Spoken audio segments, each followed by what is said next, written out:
There are women in this world whose presence cannot be explained by beauty, intelligence, or status. Their power comes from somewhere deeper, somewhere older. It is a vibration more ancient in time, more magnetic than desire, more dangerous than innocence. Carl Jung believed that certain women carry within them a rare spiritual force, a psychological frequency that echoes from the unconscious. And when such a woman steps into the world, she does not just live in it, she bends it quietly around her. You may not notice her entering a room, yet you feel the air change. A sensation moves through the space, subtle but unmistakable, like a whisper brushing against the back of your mind. People turn their heads without knowing why. Their thoughts shift, their emotions stir. Something in them wakes up, something they did not realize was sleeping. This is the signature of her presence. She affects the world without trying to. Jung warned that certain women like this become mirrors for the collective psyche. They don't just attract attention, they attract projections. Unconscious fantasies, unspoken fears, unresolved desires. All of it flows toward them like iron to a magnet. She becomes a screen onto which people cast their shadows. Some see her as a savior, a muse, a goddess. Others see danger, disruption, a threat to their sense of control. But in truth, she is none of these things. She is simply herself, a woman whose inner world is more powerful than the external world around her. This is the first hidden sign, a presence that speaks louder than words. A presence that others feel long before they understand. A presence that belongs not to the ordinary world, but to the archetypal realm Jung spent his life studying. Women with rare spiritual power do not claim their influence. They carry it, and the world responds. Some women speak without sound. Their presence forms its own language, carried not by words, but by energy. Jung called this the silent radiance of the unconscious, a force that pulls attention the way gravity bends light. When such a woman enters a space, she doesn't seek the center, yet the center rearranges itself around her. Conversations soften, attention drifts. People become steadily aware of themselves, as if her presence quietly lifts a veil they didn't know they wore. It isn't charisma. Charisma is loud, deliberate, performative. This is something different, older, quieter, more potent. It's the aura of a woman who is deeply rooted in her inner world, a woman whose silence holds the weight of unspoken wisdom, unprocessed feelings, and unseen depth. Jung believed that when a person integrates parts of their psyche that others reject, such as intuition, shadow, instinct, they begin to emanate a rare kind of energy. He called it the numinous quality of the self. And when this energy appears in a woman, people sense it, even if they cannot describe it. They feel that she knows something, not intellectually, but instinctively, not logically, but soulfully. Some approach her out of fascination, sensing a doorway to a deeper dimension of life. Others avoid her, unsettled by the intensity they cannot rationalize. Because she represents something many people fear, their own unexpressed potential, their own unresolved shadow, their own unlived life. This is why a woman with silent gravity often walks alone, not because she is unapproachable, but because the unconscious of others responds to her with overwhelming complexity. She awakens the psyche, and not everyone is ready to awaken. But this gravity is not a curse. It is the signature of a woman standing close to her inner truth, a woman who carries meaning, not noise, a woman who does not dominate the space. She deepens it. This is sign 1, and it is only the beginning. Some women do not look at you, they look into you. Their gaze is not intrusive, nor aggressive, nor demanding. Yet it strips away the layers you've built around yourself. The polite face, the practiced charm, the defended heart. Jung believed that a truly intuitive woman often perceives the unconscious before she perceives the conscious. She reads energy before words. She senses intention before explanation. And she identifies truth before it is spoken. This is the second hidden sign. She sees through the mask you show the world. When she looks at someone, she doesn't just see the person, they see themselves reflected back. Their longing, their fear, their half-buried wounds, their quiet hope. She recognizes patterns, emotional shifts, micro-expressions that most people overlook, and she connects dots without effort, as if she is listening to a language that lives beneath the visible world. Some find this intoxicating, almost spiritual. Others find it terrifying, because to be seen this deeply is to be revealed. It dissolves the illusion of who you pretend to be. It pierces the persona, the social mask Jung described as the false self people wear to survive. And in that moment, there is nowhere to hide. For a split second, you face the truth of who you are, simply because she exists in front of you. But here is the paradox.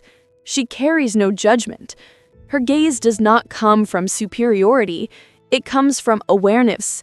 She understands the human shadow, its fears, its desires, its contradictions, because she has walked through her own.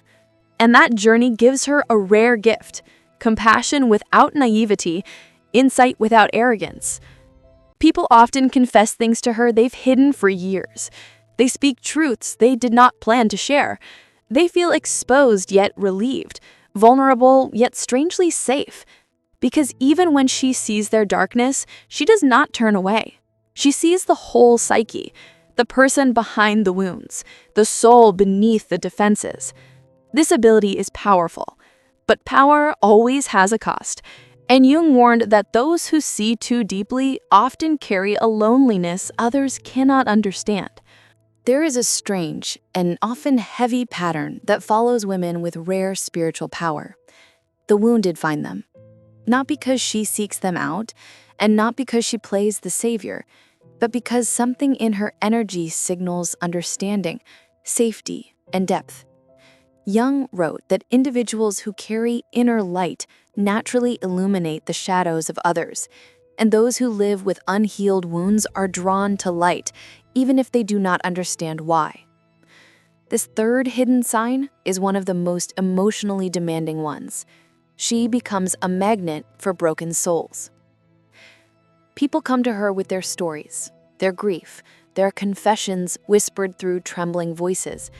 They feel seen, they feel heard, they feel safe in a way they rarely do with anyone else. It is as if her presence unlocks the gates they have kept closed for years.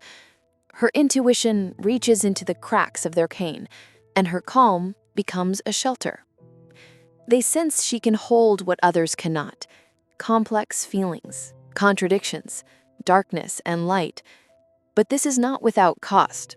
For every soul she comforts, energy drains silently from her. For every confession she absorbs, she carries more weight than she admits. She becomes the emotional refuge of many, yet she rarely finds refuge herself. This is the paradox Jung warned about: the wounded healer archetype. A woman who heals others so naturally that people forget she too bleeds. She is not a therapist, yet people come unloaded as if she were. She is not a priestess, yet souls come seeking absolution. She is not a goddess, yet they worship the sanctuary she unknowingly provides. The truth is simple. Her spirit resonates with sincerity, and sincerity is a rare place for wounded people to rest. But here lies the danger. If she does not set boundaries, she becomes the vessel that carries everyone's suffering except her own. She becomes drained, exhausted, and silently collapsing under weight she never chose to lift. And the world continues pouring into her because she never says enough. This sign reveals both her gift and her risk. She heals the world while slowly forgetting to heal herself. Some women do not simply live life. They shed it again and again. Their story is not a straight line, but a spiral, looping through cycles of destruction and rebirth. These women have died many times without ever leaving the earth. They have watched old versions of themselves collapse, identities crumble, relationships dissolve, dreams burn, beliefs shatter. And from every ending, they rise again, changed, sharpened, deepened. This is the fourth hidden sign. Her life moves through intense cycles of transformation. Jung believed that transformation is the natural path of the individuated soul, a soul that refuses to remain unfinished. For women with rare spiritual power, these transformations come earlier, harder, and more often, not because they seek chaos, but because their spirit is too large to remain inside the first life they were given. Where others resist change, she is forced into it. Where others cling to comfort, she is thrown toward awakening. Her breakdowns become breakthroughs. Her losses become teachers. Her pain becomes alchemy. People around her may not understand this. They see instability where Jung would see metamorphosis. They see misfortune where the psyche sees evolution. They see a woman who changes too much, unaware that her spirit is shedding what no longer fits. Every time she transforms, she becomes more aligned with her inner truth, more connected to her intuition, more aware of her shadow, more capable of stepping into her own power. But transformation carries a price. Each rebirth requires a death before it, and each death leaves a scar the world cannot see. This is why she often carries a quiet heaviness, a depth in her eyes, a softness in her tone, a knowledge that can't be taught through books or inherited through culture. It is the wisdom of someone who has walked through fire and returned with the flame in her hands. In Jungian psychology, this is the archetype of the phoenix woman, the one who must burn to become, the one who loses everything only to discover her truest self beneath the ashes. She does not fear the flame, because she is the flame, and every chapter of her life is written in smoke and light. There are women who do not ask permission to be themselves. They do not shrink to fit anyone's expectations. They do not bury their truth beneath layers of politeness, fear, or conformity. Their authenticity is not rebellion for the sake of rebellion. It is instinct. It is survival. It is the natural expression of a soul that refuses to live as a shadow of its own potential. This is the fifth hidden sign. She is fearlessly authentic in a world built on masks. Jung wrote that most people live inside the boundaries of the persona, the social mask crafted to win approval, avoid rejection, and navigate society without friction. But the spiritually powerful woman does not live inside a mask. She lives in her truth, even when that truth disrupts the performance around her. She speaks honestly, even when silence would be easier. She walks her own path, even when others want her to follow theirs. She chooses her destiny, even when the world wants to choose for her. And this authenticity can unsettle people. Not because she is doing anything wrong, but because her existence exposes the artificiality of theirs. Her presence forces others to confront the parts of themselves they abandoned, the dreams they ignored, the boundaries they never set, the person they never became. She becomes a reminder of everything they could be if only they dared. So, some admire her, some envy her, and some fear her. But she does not perform for their comfort, nor does she dim her spirit for their approval.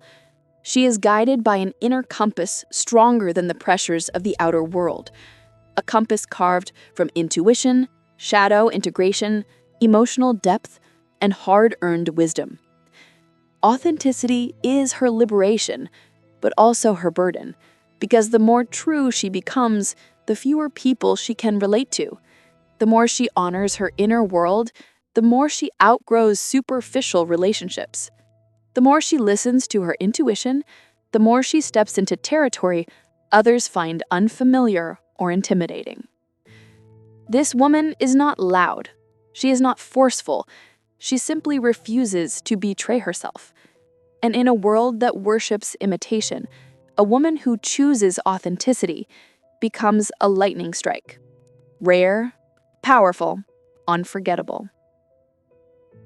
Most people fear their shadow. They hide from it, deny it, run from it, or bury it beneath layers of distraction and performance. But a woman with rare spiritual power does something different. Something Jung believed only the bravest souls are capable of. She turns toward her shadow. She faces it. She listens to it. She learns from it. This is the sixth hidden sign. She acknowledges the darkness within her and does not pretend it isn't there. Her shadow is not her enemy. It is her teacher. It reveals her anger when she feels powerless. It shows her desire when she feels empty. It exposes her wounds when she forgets to heal. It illuminates her instincts when the world demands she stay small. While others drown in their own unconscious impulses, she walks beside hers with awareness. She knows that denying the shadow gives it power, but understanding it gives her power. This is why Jung said that a person who integrates their shadow becomes dangerously whole. Not dangerous in malice, dangerous in strength. She cannot be manipulated by guilt because she knows her own darkness. She cannot be controlled through fear because she has faced the fear within. She cannot be shamed with her flaws because she has already accepted them. She cannot be broken by others because she has rebuilt herself from her own fragments. Most people fear a woman like this without knowing why. They sense she carries a depth they cannot hide from. They feel she sees both the light and the dark in them. And part of them respects it, while another part trembles. For her, the shadow is not a prison. It is a map back to her true nature. A map showing where her power was lost and where it can be reclaimed. This acceptance gives her a quiet intensity that the world cannot dilute. She does not need to perform innocence to be worthy. She does not need to pretend purity to be strong. She is both the night and the flame that burns within it. And that is why Jung warned, a woman who befriends her shadow becomes someone the world cannot easily understand or control. Some women walk through the world like catalysts, not by choice, not by design, but by nature. Their presence, soft or fierce, quiet or expressive, activates something dormant in the people around them. Jung believed that certain individuals carry a psychic frequency strong enough to stir the unconscious of others. When such a woman enters someone's life, she does not simply interact with them. She awakens them. This is the seventh hidden sign. Her energy stirs transformation in others, whether they are ready or not. People often cannot explain why they feel different around her. Something shifts, subtly or dramatically. Old emotions surface. Untold truths rise. Hidden desires emerge. Forgotten wounds return seeking closure. She becomes a mirror reflecting the soul, a reminder of their unlived life. Through her, they glimpse who they could be, or who they truly are. To some, this awakening feels like illumination. They feel inspired, energized, alive. She becomes the spark that ignites their growth. But to others, awakening feels like disruption. She reveals the lies they tell themselves. She exposes relationships built on convenience, not truth. She awakens the inner voice they spent years silencing. And the psyche resists. This is why some people become defensive or even hostile toward her, not because she has wronged them, but because she has revealed a part of themselves they were not ready to meet. Jung warns that the unconscious, when disturbed, can trigger fear, projection, or even aggression. A spiritually powerful woman becomes the earthquake that shakes the psychological foundations of those around her. And often she has no idea she is doing it. Her energy simply interacts with the unhealed places in others. She awakens courage in those who are timid, longing in those who feel numb, fear in those who cling to control, truth in those who hide behind masks, and destiny in those who have forgotten their path. This is why encounters with her are rarely forgettable. She leaves an imprint deeper than memory. And even when she walks away, the awakening she triggered continues working in the psyche of the person she touched. Some call her a blessing, some call her a disruption. But Jung would say she is neither. She is simply the mirror life sends before transformation begins. Women with rare spiritual power often bear a cost the world does not see. The same depth that allows them to understand others also forces them to feel more deeply than most. Their intuition is strong, but so is their sensitivity. Their insight is sharp, but so is their pain. Jung wrote that individuals who carry extraordinary psychic energy also carry an extraordinary burden, because the unconscious does not silence itself for them. It speaks. It whispers. It warns. It aches. This is the hidden truth few recognize. Her power amplifies her suffering. She senses tension before it becomes conflict. She feels the emotions others hide. She carries the grief people unload on her. She absorbs moods, energies, unspoken intentions. And though she appears calm on the surface, inside she often wrestles with storms no one else can see.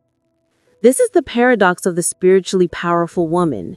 She heals others effortlessly, yet struggles to find someone who can hold her heart with the same depth. Her compassion is vast, but her support is scarce. Her wisdom is respected, but her wounds are overlooked. Her strength is admired, but her exhaustion is invisible. People assume she is fine because she seems so composed, not realizing that the strongest souls are often the ones silently breaking. Jung warns that when a person becomes a container for the projections of others, their light can become dimmed beneath the weight. A woman like this rarely asks for help, not out of pride, but because she is accustomed to being the one others depend on.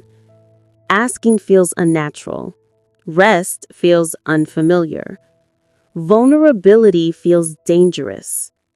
And so she retreats into solitude, not to avoid the world, but to breathe again, to empty the pain she absorbs, to reconnect with her inner voice, to remember that she too deserves gentleness. Her power is not effortless, it is earned. Her insight is not automatic, it is paid for by years of introspection and emotional labor. Her strength is not unbreakable. It is maintained through quiet battles fought in the dark. The world benefits from her light, but only she knows the weight of carrying it. There is a loneliness that follows women with rare spiritual power, not because they are unlovable, but because they are unmatchable. Jung wrote that those who individuate, those who fully step into their authentic psyche, often walk paths few can join. The spiritually powerful woman lives with a depth that most people never reach. Her thoughts move beneath the surface. Her emotions run in deeper waters. Her intuition speaks in ways others do not understand. And so she becomes a mystery, one that few have the courage or the capacity to explore.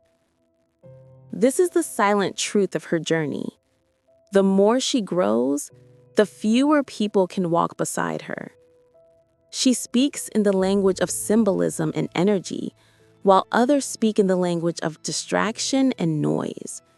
She longs for connection, yet finds herself surrounded by those who only understand her surface, not her soul. People admire her strength, but do not know how to hold her tenderness. They see her wisdom, but overlook her need to be understood. They praise her clarity, but forget she also needs to be seen. Not as an anchor, not as a guide, not as a healer, but as a human being with a fragile inner world. Loneliness does not frighten her. It simply becomes part of her landscape. She learns to sit with herself. She learns to love her own company. She learns to hear the whispers of her intuition more clearly. And through solitude, she grows even stronger, but also more misunderstood. Jung warned that solitude is not the absence of connection. It is the space where true transformation happens. But he also warned that prolonged isolation can harden the heart. A spiritually powerful woman often hides her longing for companionship because she fears that if she reveals too much, people will misunderstand her depth as intensity, or her honesty as vulnerability, or her intuition as strangeness. She carries the paradox of being deeply connected to the universe, yet disconnected from the people around her. And this loneliness, this quiet ache, is not a flaw. It is a sign of her evolution. She does not fit into ordinary spaces because she was not made for them. She is made for the rare, the meaningful, the transformative. For connection that feels like recognition, not consumption. Until such souls find her, she walks alone, but never empty. Intuition, when placed in the hands of a spiritually powerful woman, becomes more than a feeling. It becomes a compass, a warning, a messenger. Jung wrote that intuition is the psyche's way of perceiving reality without the use of the senses, the way the unconscious speaks before the conscious mind catches up. For most people, intuition appears as a whisper, but for her, it is a voice she cannot ignore. This is one of her greatest gifts, and at times, one of her most painful burdens. She senses when someone is lying long before they speak the lie. She feels when a relationship is ending before the first crack appears. She knows when a door is closing before her mind understands why. She perceives tension beneath smiles, storms behind calm faces, and truth woven between words. Her intuition warns her of betrayal, yet she still hopes for honesty. It reveals bad intentions, yet she still offers compassion. It shows her the path ahead, yet the world doubts what she knows. Jung believed this kind of intuition belongs to those with deep access to the unconscious. But that access comes with a price. She sees too much. Sometimes she wishes she could be oblivious, to walk blindly like others, to ignore the signs, to believe in illusions, to trust easily, to not feel everything so intensely. But she cannot silence what she knows. She feels the shift in energy when someone's heart turns cold. She senses the heaviness in a room before anyone speaks. She detects the subtle change in a voice that hints at sadness, guilt, or desire. She carries an inner radar that detects the truth others hide, even from themselves. And the world often misunderstands this. They call her dramatic, overly sensitive, too emotional, too suspicious, too intense. But she is none of these things. She is aware. Her intuition protects her, guides her, warns her, and saves her. Yet it also isolates her, because it is difficult to bond with those who cannot sense the world at her depth. This gift feels like a curse only because others live in the shallow end of perception while she swims in the deep. And when you live in the deep, you see what the surface tries to forget. Her intuition is not a mistake. It is her superpower, one that she was never meant to hide. A spiritually powerful woman does not feel lightly. Her emotions run deep, ancient, and full-bodied, like a river carved through stone over centuries. Jung believed that emotional depth is not a weakness, but a sign of psychic vitality. The emotionally intense woman is not fragile. She is alive in every layer of her being. Her heart does not move in shallow waters. It moves in tides. And this depth of feeling is both her illumination and her fire. She does not love halfway. She does not grieve halfway. She does not dream halfway. Her emotions are elemental: earth, fire, water, air, shaping her inner world with the force others rarely comprehend. When she loves with her entire soul, offering authenticity where others offer habit. When she hurts, she feels it in her bones because she refuses to numb herself just to fit into a world built on distraction. When she hopes, she imagines possibilities others cannot even see. Most people misunderstand this intensity. They mistake her depth for drama, her honesty for vulnerability, her sensitivity for weakness. But sensitivity is simply the ability to feel truth without filters. And emotion is the language of the unconscious, the language Jung believed was the bridge between the visible and invisible self. The spiritually powerful woman does not suppress her feelings. She explores them.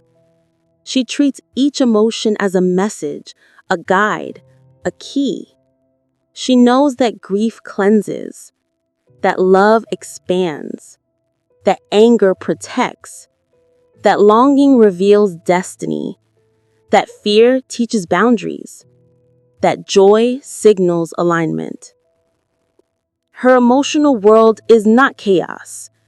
It is a cathedral, a sacred interior space where her psyche speaks in symbols, memories, instincts, and dreams. But this depth comes with a cost. She feels the world too intensely at times. She absorbs energies that do not belong to her. She senses cruelty before it touches her. She feels collective pain as if it were personal, and she cannot shut it off. But it is this very intensity that makes her extraordinary. Her emotional truth becomes wisdom. Her sensitivity becomes inner strength. Her vulnerability becomes connection. Her passion becomes creation. Her fire becomes transformation. A woman who feels deeply is not a storm to avoid. She is a universe to understand.